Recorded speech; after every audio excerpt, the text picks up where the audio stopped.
Okay, so as we get started today, you're going to see on your table, you're going to see your workbook. If you don't go ahead of where we're at. I would love you guys to stay where we are. Also, you'll see the schedule there on the second page. That schedule is going to be amended a little bit. I was under the impression we were starting at 9 and we started around 9:40. So we're going to be just flexible and we're going to get through everything in the time we have. So lunch will still be at noon and we will take a break somewhere halfway between now and then. So with that, you can open to the, what is this? After the don't read ahead sign there, we're going to go to the first page, section 1. As I work with Christian organizations, internally, when I talk to staff members, I say, what's marketing? And everybody uses the word marketing in a different way. So we're going to start and we're going to get a single definition of marketing rolling. So sometimes when I talk to people, they think marketing is Facebook. Sometimes when I talk to people, they think marketing is the banner on the billboard over the highway, or they think it's the emails that we send out. And so when people talk about marketing, we're all talking past each other and we don't actually know what we're saying. So with that, let's get a couple people here, ideas of what marketing is. Do you want to maybe just share with me what I know right here, what you think marketing is? And there's no right or wrong answers here because we're going in to cover it. Marketing is the identity of the product you present. Okay. Because if you can't present the product, people can buy into it. Okay, yeah. The identity of the product that we're presenting to people. Great. So knowing what that product is, great. Do you want to give us an example? I do. What he said. What he said? But I guess maximizing the consumer response. Okay, maximizing consumer response. So getting it to people. Great. Maybe we'll do, on the back table. Okay, what the general public thinks about what you're promoting. Okay, let's do one more. Pastor? Everything they said? Okay, got a few? Got a few. Pastor Andrew, what do you think marketing is? Okay, don't listen to his answer. All right. So marketing is the act of bringing a product or a service to market. It's almost like we've sat down for coffee a few times. So marketing is the act of bringing a product or service to the market. So that's what businesses do in the secular world. They take their product or service and they get it to people that they don't already have it to. Okay, so that's the main. We've got two running definitions of marketing today. One is what it is, and two, the second one is going to be how it's accomplished, and both are going to be important through the entire meeting today. So continuing. Now, in, I don't know, probably every time past 1800, the market was always one location.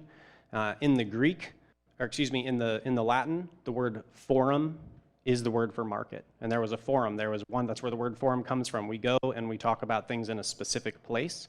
But there used to be just a square in ancient times, and you would just go and you would put up a stall and you would sell your vegetables and you would sell whatever it is. And everybody knew if you wanted to buy something, you would just go there. So there was no marketing because the only thing you had to do was just set up right in the one spot where everybody knew to go.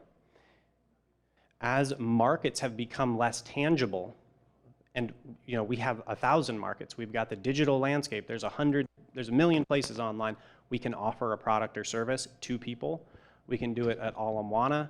We can do it in here. We can do it anywhere. And so marketing and marketers have arisen to help you find where you offer your products and services appropriately. And so an example of this is just going to be, we're going to start with the most basic product or service. We're going to have a lemonade stand. And if you have a lemonade stand, there are 100 markets on this island that you can go and you can offer lemonade to. Now, if I open a lemonade stand and I set it on my front porch, how successful do you guys think I'm going to be? It depends how many people are standing around my front porch. Do I want to take it to Alamwana Mall and pay $9 million to, have a stand and then try to make it up in 50-cent cups of lemonade? Probably not. Do I want to maybe take it on the highway up on North Shore and put it on the sidewalk for free, heavily foot trafficked by tourists, and sell them for $5. That's probably that's a good market. It's hot, they're thirsty, and they'll give you anything to have a cup of lemonade as we go. And so that's marketing. We have many places to offer a product or service, and that's the case with us. Where do we offer it?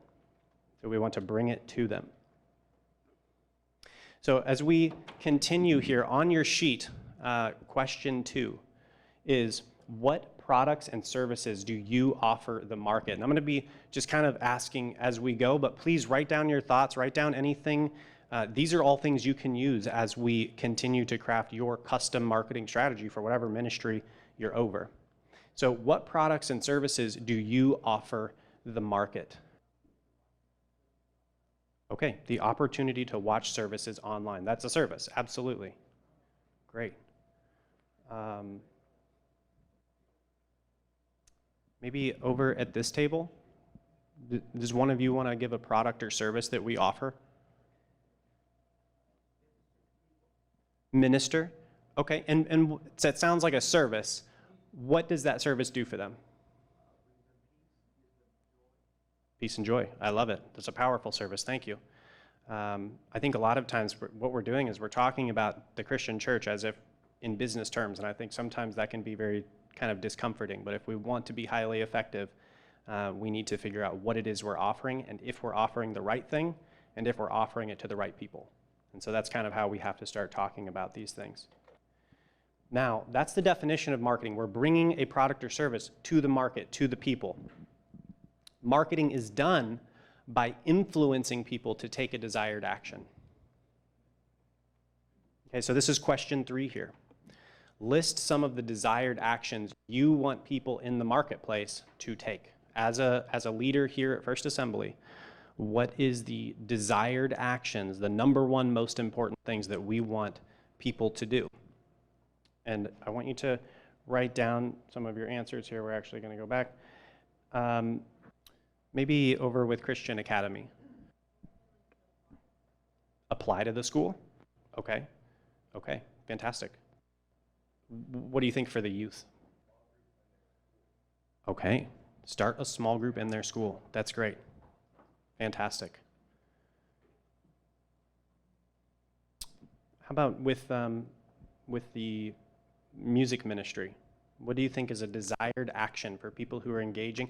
This could be people that are watching you. It could also be the people in the ministry. You kind of have 2 audiences there. What would be some desired actions that you might want them to take?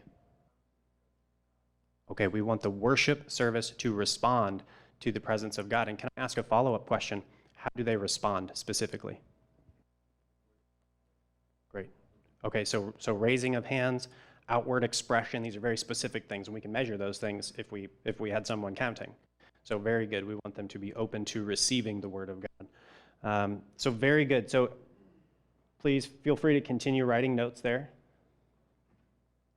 So this leads us to marketing. Who's a marketer? As I talk with organizations, again, all around, there seems to be a lot of confusion about who a marketer is. Everyone who interacts with a person in the market is a marketer. And so we're going to start talking about who's in the market. Okay, so here, anyone on the island, Big Island residents are in your market. We have churches all over this island, and presumably just about anybody could get to one. And that means just about everyone is in your market. And this is our target audience.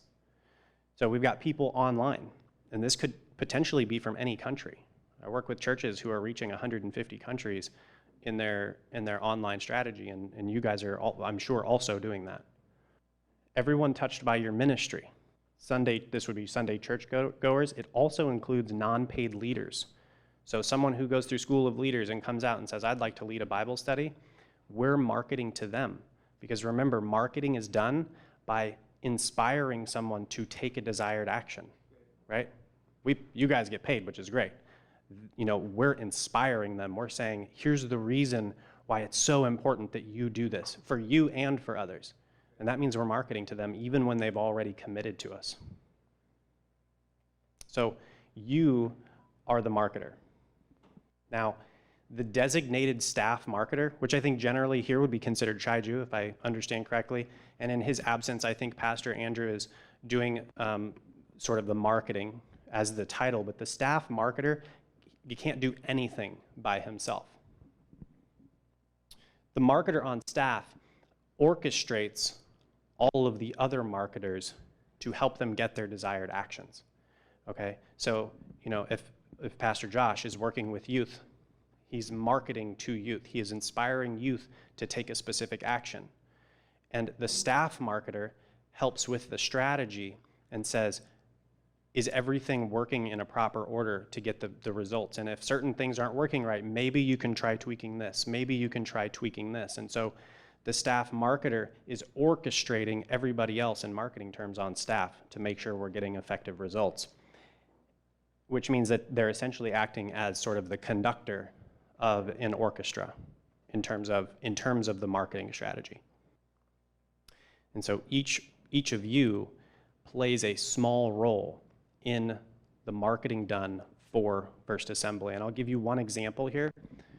If you're writing a sermon, that sermon is going to touch the market. It's going to touch somebody. And if we take that sermon and we put it online, and people, let's just suppose people are looking up sermons about free will in the Bible, and that's the word they're looking up. If your sermon is titled, I don't know, Calvinism versus Arminianism, they will never find it. They will never find it, and even if they did, they probably wouldn't watch it because they don't know what those words mean. What they know, right? Generally speaking, right? People without theological education, they're not going to really pull that in. That's not going to be meaningful. So what is meaningful to them, and are we writing our sermons in a way that's going to grab their attention and go, oh, I want to watch this? The content of that sermon can be exactly the same. The title on top will determine whether or not it's important to them. So your marketing, when you're writing a sermon.